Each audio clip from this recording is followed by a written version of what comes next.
Hello guys, welcome to my channel. In today's video we'll be discussing different ways your fingerprint can be highly recognizable. I don't know if some of us have been in this situation whereby you come for capturing or this biometric stuff and you realize that they tell you your fingerprint is not coming up, it's not being captured. Like it could be very frustrating, and sometimes you just give up and be like, what's going on? Is it that I don't have fingerprints and all that? So I've been there. Some of us might have had many reasons to have our biometrics captured. For instance, you're going for an exam and all those stuff, even for attendance. Like someone like me, when sometimes I go for my capturing these biometrics we normally do for youth service. Sometimes when you go there, you realize that you have to waste so much time just for them to pick up your fingerprint. So sometimes I keep asking myself, is it that the their technology or the equipment they use is not working, or is it that it's too old that they're just managing it? So I just decided to like read up on these things and make a little bit of research and know why these things happen and if there's actually a solution to them. So I was able to gather some ideas on how to make your fingerprints highly recognizable during biometrics or any form of capturing. So now let's delve into our main topic. One of the reasons or one of the things that you have to do to make your fingerprint highly recognizable during capturing is one, always moisturize your hands. Moisturizing your hands actually makes it more readable, makes your fingerprints more prominent and readable during capturing. But this moisturization, you have to do it few days, few days to your appointed or scheduled date of capturing.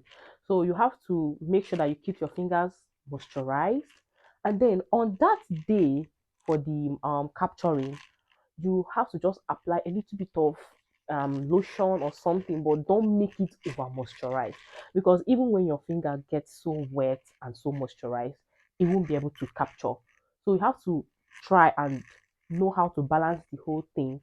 Get it moisturized for days before the time, and then when the time comes, don't over moisturize it. Number two, avoid activities that are tough or rough on your palms and your fingertips. For instance, you play the guitar always, you go to farm work, you use your hand to pull weeds, you lift weight, anything that is going to be tough or bring friction to your hands and fingertips, you have to avoid it for at least 1 week before capturing.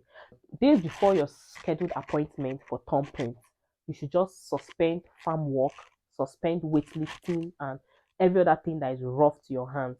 You can just suspend it until after your capturing. Then another point to be discussing now will be reduce the use of hand sanitizers and detergents.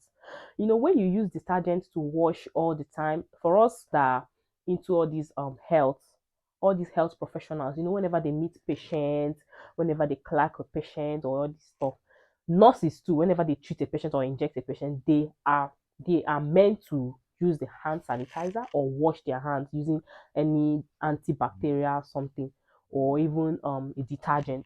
So when you keep doing this thing often, imagine washing your hand like 10 times a day, because you are going to see tons of patients. So when you keep doing this thing, you realize that you're going to have a low fingerprint quality, so that whenever you want to go and do your thumbprint, you find it very difficult. And the more you wash your hand and use all these hand sanitizers, it reduces the moisture in your hand and also the oil. So when these things are being reduced, your hand becomes so dry, and when you go for fingerprints or biometrics or any form of capturing, it will be very difficult to pick it up.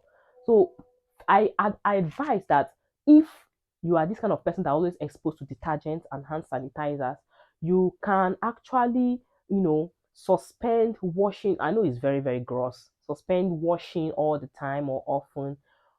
Just, I don't know, even if it means you wearing gloves at least for the next 5 to 7 days before you're capturing. it will really, really go a long way. So the next point is this. If you are the person that loves swimming, there are people that they cannot stay like in a week, they must swim like 3 times, especially when it comes to this kind of weather in Nigeria that is always hot. If you like swimming, I know most swimming pools have is always treated chlorinated water. So if you're always swimming, you realize that even because of the chlorine in the water, it also helps to reduce it's not help. If you swim too much in a chlorinated water, the fingerprints, it will reduce the quality of your fingerprint. So if you know that swimming is your hobby and you cannot stay like 1 week straight up without swimming, prior to the week before your appointment, you are advised to suspend swimming at least for that 1 week until you've done your biometrics.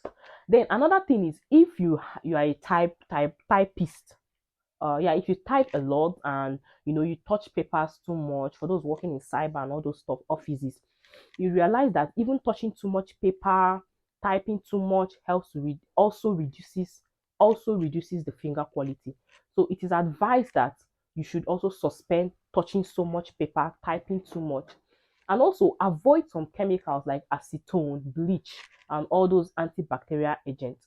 All those things might dry up your hands and make your fingerprint unreadable. Aside from all these things, there are also some uncontrollable factors that can lead to all these fingerprint issues or biometric not being captured. For instance, age. As you get older, you notice that your skin becomes smoother, and once it gets smoother, your ridges becomes tougher, and this makes your capturing very difficult. So all those things are the problem. So this age now, you cannot control it, and there is actually a solution. As we progress into the video, I'm going to give you solutions to those ones. And then race, ethnicity, or race. Most some ethnic groups are known to have finer and smoother skin. For instance, Asians and Germans, they have smoother skin. So there is high tendency of their fingerprint not being readable. So a live scan can be used for an unreadable fingerprint. This live scan, how it works is that when your fingerprint is finding very difficult to be readable, what they do is that they take your hand is pressed against the glass scanner, and then this glass scanner now, the live scan machine is now going to pick up the print, your fingerprint, and then interpret whether your fingerprint is good or not. So this live scan is more like an alternative to an unreadable fingerprint. Okay guys, I hope you really learned a lot in this video, and when next you're going for any biometrics or capturing, I think you should put all these ideas or tips into cognizance, and I want to know how successful your fingerprinting or your capturing was. Thank you guys for watching my video. Until next time, bye.